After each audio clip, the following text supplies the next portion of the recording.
Well, this is M from M Speak Easy, and tonight I have a treat for you. I got Miss Jasmine who has come here, and Miss Jasmine is a wine connoisseur. So I am not a wine connoisseur, so I got an expert. So the expert is here to help us learn more about wine. And tonight we will be looking at what wines will we be looking at? All right, so we have three different wines. We have King of Carnival. Now, I haven't tried any of these wines yet, so we're all going to enjoy them together and figure them out together. But we have King of Carnival, which is from Old Orleans Tribune. We have, what is this? Takavi, which is a ferment, which is a white grape. I love really good acidic white grapes. This is a good white grape from Hungary. And then Twisted Sisters, which is a red wine blend, and it has been aged in bourbon barrels, which we'll talk about the benefit of aging in bourbon barrels. And that's where wine Oh, and bourbon come together. oh. So, yes. So we use bourbon. We use the bourbon, the Yeah. barrels for wine also. Oh, yeah. I did not know that. Oh, yeah. It has a little kick to it. Good. For this to be a sweet wine and to be as high in ABV as it is, it's from the bourbon barrels for sure. Helping that sugar turn into yeah. So that's gonna be a higher percentage of Yeah. alcohol. Yeah. So we'll have to work our way from the lowest to the highest. That'll work. Help our palates open up. I am here to learn. Yes. All right. Shall I start? You go right Okay. ahead. All right. So again, all of these we haven't tried. We are amateurs to these three wines as much as y'all are, but we're gonna taste them and we're gonna talk about how we taste them and the benefits of technique and all of that, especially for the first time you're trying a wine or you're confused about how wine should taste. We'll walk you through all of that. So we'll take the foil off. They made it easy for us. All right, and this is where working out comes in handy. Just kidding, I don't work out anymore. It's been a minute since I've done anything besides walking. All right. All right, so you're gonna pop the bottle open. Again, this is the ferment. It is 12% ABV, so basically 12% alcohol. The rest is water, maybe some other additives, depending on the maker. And it's from Hungary. So ferment is probably going to be close a little bit to maybe Riesling, because that area tends to have some good Rieslings and some other good white wines or white grape varietals as well. So I'll pour us a taste, and then we'll go from there. We'll do a splash just so we can make sure we get the color and all of the goodness in the twirl. All right, so we always talk about the S's, right? So the first S is sight. Mm-hmm. So you want to take a look at the color.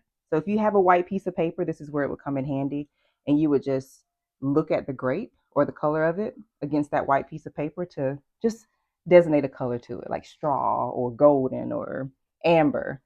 But this is more like a straw, I think, more than anything. I would think so also. Yes. And then we do the swirl, and that's just to aerate it a little bit.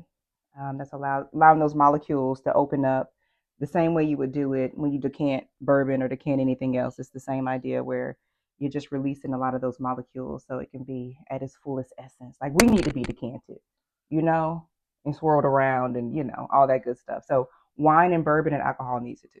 Okay. Yep. All right. The next thing is smell.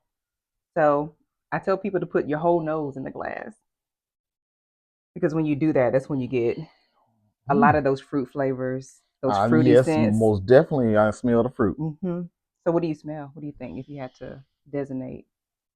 I'm going for peaches. I like it. Yeah. So we would call that like a pitted fruit. So peaches, nectarines, what else? Apricots, things like that. Do you detect any apple or pear or anything? I'm gonna say pear. Pear, yeah. I'm more pear on this than I am apple. Good stuff. All right. The next thing is sip. Don't swallow. Just sip. I can't go. I can't. You can't guzzle it because then you done lost all of the goodness. So we're gonna Okay. sip, and we're gonna do a slight sip first.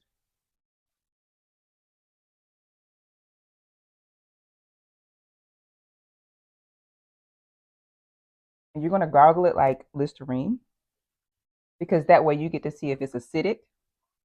Which, if it's making you pucker, it's Oh, acidic.